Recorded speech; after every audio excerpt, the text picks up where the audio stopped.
Nesta altura em que cada vez mais fazer energia renovável é mais importante, isto é um símbolo e é um primeiro parque de muitos que estamos a fazer aqui na Península Ibérica.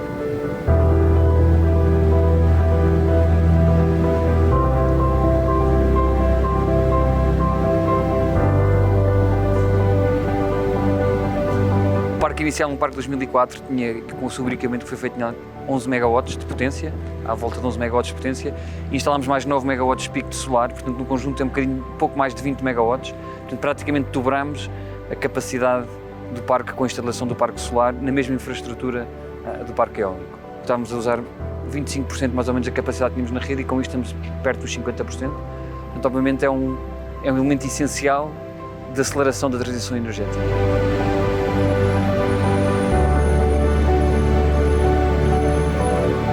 A EDP Renováveis sempre foi uma empresa mais vocacionada para o eólico, não tanto para o solar. E foi mais no final da última década, a partir de 2018, que nós começamos a desenvolver os primeiros esforços no sentido de desenvolver projetos solares. Porquê um projeto híbrido?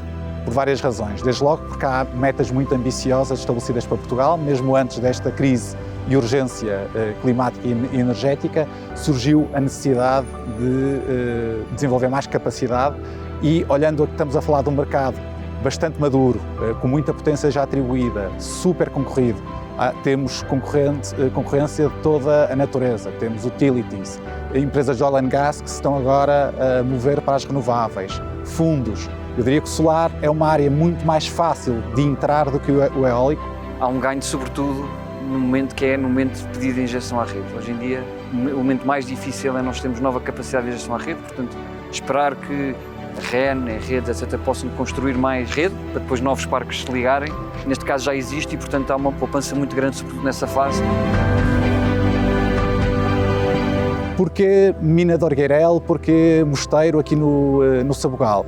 Acima de tudo, nós identificamos um conjunto de projetos piloto quase, para percebermos onde é que nós poderíamos entrar com projetos de dimensão relativamente reduzida, mas já utility scale, que nos permitisse combinar as duas tecnologias. Tem perfis de produção diferentes diários e isso permite-nos efetivamente ganhar em termos de eficiência porque aumentamos o fator de carga.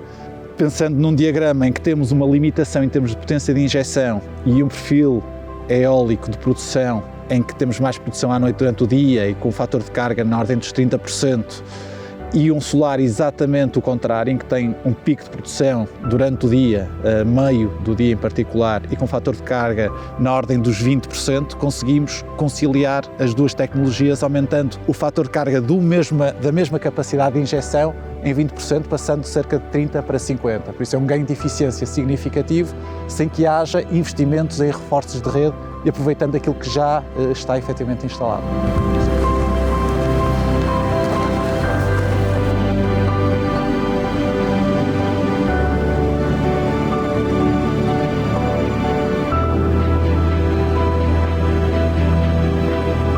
A EDP Renováveis está fortemente comprometida com os municípios onde instala os seus projetos, por isso tem esta preocupação ao nível social, cultural e ao nível de eficiência energética neste caso o município do Sabugal não é uma exceção e nós temos também um protocolo celebrado com o município onde damos um apoio relevante e esperamos que possa vir a intensificar-se. Também houve uma preocupação por parte das empresas que faziam estes investimentos de chamar para o processo a população. Isto é, criar algum incentivo, criar alguns projetos no âmbito ambiental à volta do parque, criar algumas melhorias nas infraestruturas à volta do parque, criar alguns incentivos para a pobreza energética em alguns edifícios, em escolas, em sedes de junta de freguesia. Isto também, obviamente, que veio provocar uma aceitação muito mais favorável por parte da população.